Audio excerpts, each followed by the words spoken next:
티탄 신족과 올림포스 신족의 큰 전쟁이 끝난 뒤 세상은 조금씩 자리를 잡아가고 있었답니다. 하늘에는 제우스의 번개가 질서를 세우고 있었고 바다에는 포세이돈의 물결이 출렁이고 있었지요. 깊은 아래에는 하데스의 세계가 조용히 놓여 있었고 땅 위에는 계절과 바람과 햇빛이 자기 길을 찾아가고 있었답니다. 혼돈만 가득하던 처음의 세상은 아니었어요. 이제는 위와 아래가 나뉘고 밤과 낮이 오가고 머물 자리와 흐를 길이 하나씩 갖춰지고 있었지요. 하지만 그렇게 넓어진 세상을 가만히 바라보던 존재가 하나 있었답니다. 그는 바로 프로메테우스였어요. 프로메테우스는 티탄의 혈통을 지녔지만 앞을 내다보는 지혜로 널리 알려진 존재였지요. 다른 이들이 힘의 크기나 자리의 높이를 먼저 볼 때 프로메테우스는 그 안의 숨은 가능성을 먼저 살피는 존재였답니다. 그는 새로 질서를 얻은 세상을 오랫동안 바라보았어요. 하늘은 높고 넓었고 바다는 깊고 힘찼지요. 산과 들도 차츰 제 모습을 갖추고 있었고 낮에는 밝은 빛이 흐르고 밤에는 고요한 어둠이 자리를 지키고 있었답니다. 모든 것이 제자리를 찾아가는 듯 했지만 프로메테우스의 눈에는 아직 비어있는 자리가 하나 남아 있었어요. 그 자리는 바로 이 땅 위를 걸으며 살아갈 존재의 자리였답니다. 세상을 바라보고 배워나가고 서로에게 마음을 건네며 살아갈 존재 말이에요. 바람을 느끼고 빛을 기억하고 기쁨과 두려움을 함께 품을 존재가 아직 없었지요. 프로메테우스는 그 빈자리를 조용히 바라보다가 마침내 한 가지 결심을 하게 되었답니다. 이 넓은 세상에는 살아가며 배워갈 존재가 필요하구나. 신화는 프로메테우스의 그 마음을 그렇게 전하고 있는 듯 합니다. 그는 이미 완성된 강한 존재를 만들고 싶어 한 것은 아니었어요. 오히려 아직 작고 연약하고 배워야 할 것이 많지만 그래서 더 멀리 자라날 수 있는 존재를 떠올렸답니다. 한 번에 모든 것을 가진 존재가 아니라 시간이 흐를수록 스스로 길을 넓혀갈 존재를 생각했던 것이지요. 프로메테우스는 땅으로 갔답니다. 그가 손을 댄 것은 단단한 바위도 아니었고 하늘의 번개도 아니었어요. 그가 택한 것은 가장 조용하고도 익숙한 것이었지요. 바로 흙이었답니다. 흙은 낮은 곳에 있었고 누구보다 말이 없었어요. 하지만 흙은 씨앗을 품고 비를 받아들이고 생명을 길러내는 힘을 지닌 것이기도 했답니다. 프로메테우스는 그 흙을 손에 쥐고 물을 더하고 오래도록 조심스럽게 빚기 시작했지요. 그 손길은 아주 천천히 했답니다. 급하게 만들지 않았고 대충 모양을 내지도 않았어요. 두 팔과 두 다리를 만들고 몸통을 세우고 얼굴의 자리도 마련했지요. 그리고 그 얼굴은 땅만 보고 있지 않도록 조금씩 위를 향하게 했답니다. 짐승들 가운데에는 네 발로 달리는 존재도 많았고 날개로 하늘을 나는 존재도 있었지요. 그런데 프로메테우스가 만든 존재는 조금 달랐답니다. 그 존재는 두 발로 서서 고개를 들고 하늘을 바라볼 수 있도록 만들어졌어요. 땅에서 태어났지만 눈은 더 멀리 둘 수 있도록 말이지요. 그렇게 빚어진 존재가 바로 인간이었답니다. 인간은 처음부터 강한 이빨을 가진 것도 아니었고 두꺼운 가죽을 지닌 것도 아니었어요. 커다란 날개가 있는 것도 아니었고 날카로운 발톱으로 스스로를 지킬 수도 없었지요. 사자처럼 빠르지도 않았고 독수리처럼 높이 날 수도 없었답니다. 처음 모습만 놓고 보면 인간은 세상에서 아주 약한 쪽에 가까운 존재였어요. 하지만 프로메테우스는 그것을 부족함으로만 여기지 않았답니다. 강한 발톱 대신 손을 주었고 날카로운 이빨 대신 생각할 시간을 주었지요. 혼자 모든 것을 해결하는 힘 대신 서로 모이고 배우고 나누는 가능성을 건네주었답니다.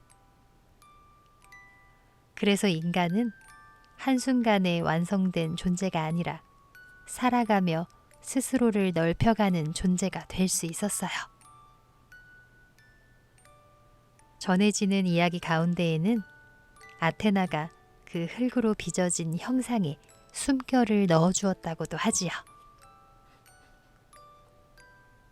그래서 인간은 단지 흙의 모양으로만 남지는 않았답니다. 숨을 쉬고 움직이고 바라보고 기억하는 존재가 되었지요. 가슴 속에는 보이지 않는 숨결이 깃들고 눈앞에는 처음 보는 세계가 펼쳐졌답니다. 이 장면은 신화마다 조금씩 다르게 전해지기도 하지만 중요한 줄기는 늘 같아요. 인간은 땅에서 왔고 신들의 손길과 숨결을 통해 세상에 나오게 되었다는 것이지요. 막 세상에 나온 인간은 아직 모든 것이 낯설었답니다. 바람이 스치기만 해도 몸을 움츠렸고 어두운 밤이 오면 어디로 가야 할지 몰랐지요. 강한 비가 내리면 피할 곳을 찾지 못했고 추운 날에는 몸을 덜덜 떨기도 했답니다.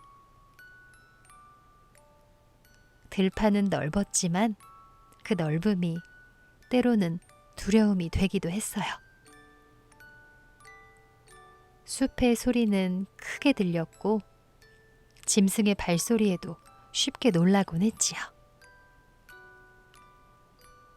하지만 인간은 그 자리에서 그대로 주저앉지만은 않았답니다. 낯선 세상 앞에서 인간은 천천히 배우기 시작했어요. 돌을 집어들고 나뭇가지를 옮기고 비를 피할 자리를 찾았지요. 혼자서는 약했지만 함께 모이면 조금 더 오래 버틸 수 있다는 것도 알게 되었답니다.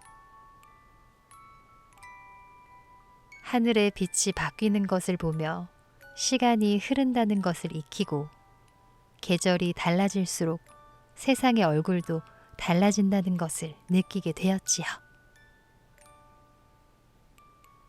프로메테우스는 그런 인간을 멀리서 지켜보았답니다. 그 눈빛에는 안타까움도 있었고 기대도 함께 담겨 있었어요. 인간은 아직 너무 미약했지만 그 안에는 분명 특별한 힘이 있었지요. 금세 쓰러지지 않고 조금씩 배우며 서로 기대어 살아가려는 힘이었답니다. 강해서 살아남는 것이 아니라 배우기에 살아남을 수 있는 존재. 프로메테우스는 바로 그 점을 귀하게 여겼던 것 같아요. 신들 가운데에는 힘이 완성된 존재가 많았답니다. 제우스는 번개를 다루고 포세이돈은 바다를 흔들고 아폴로는 빛과 예언을 품고 있었지요. 그런데 인간은 달랐어요. 처음에는 아무것도 가진 것이 많지 않았답니다. 하지만 바로 그렇기 때문에 앞으로 채워갈 수 있는 자리가 넓었지요.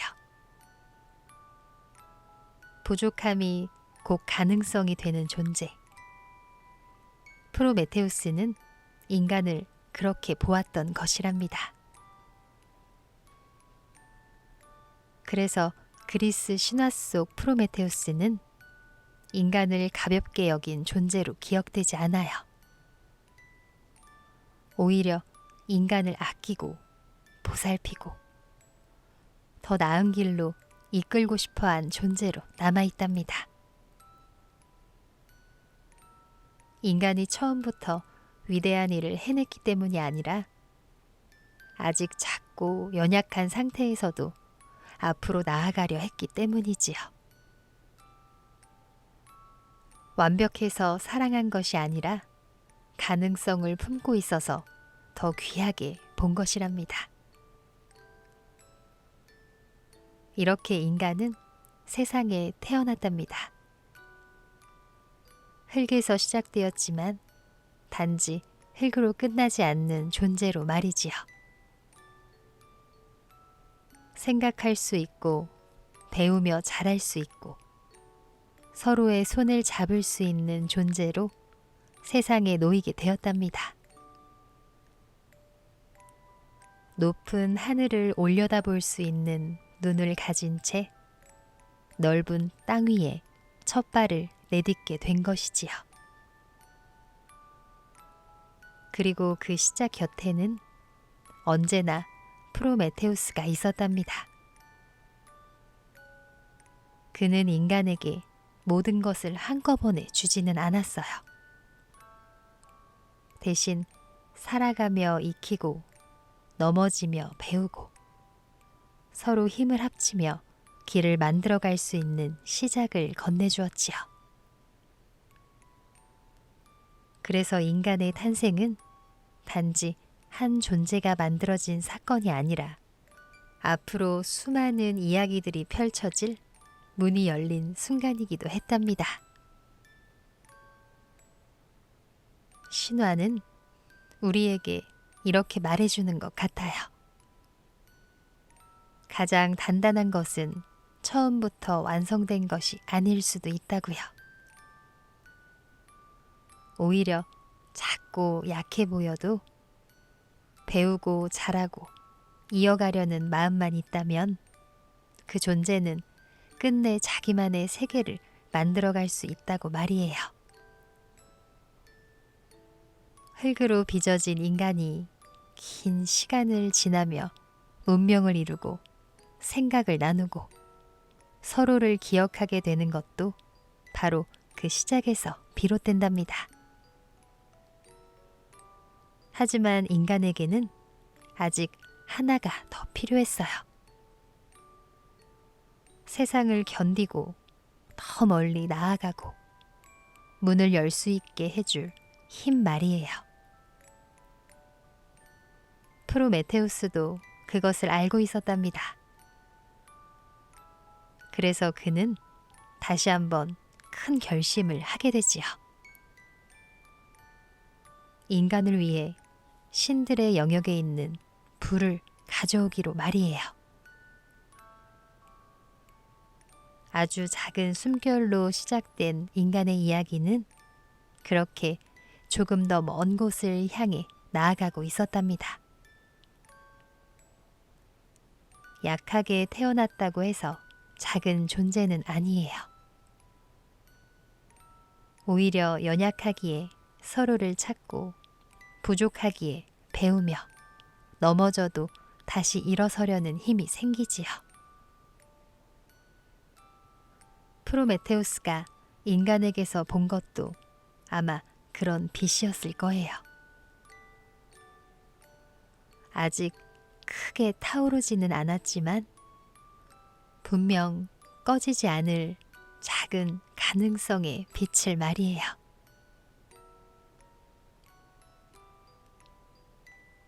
이곳은 상상 도서관입니다.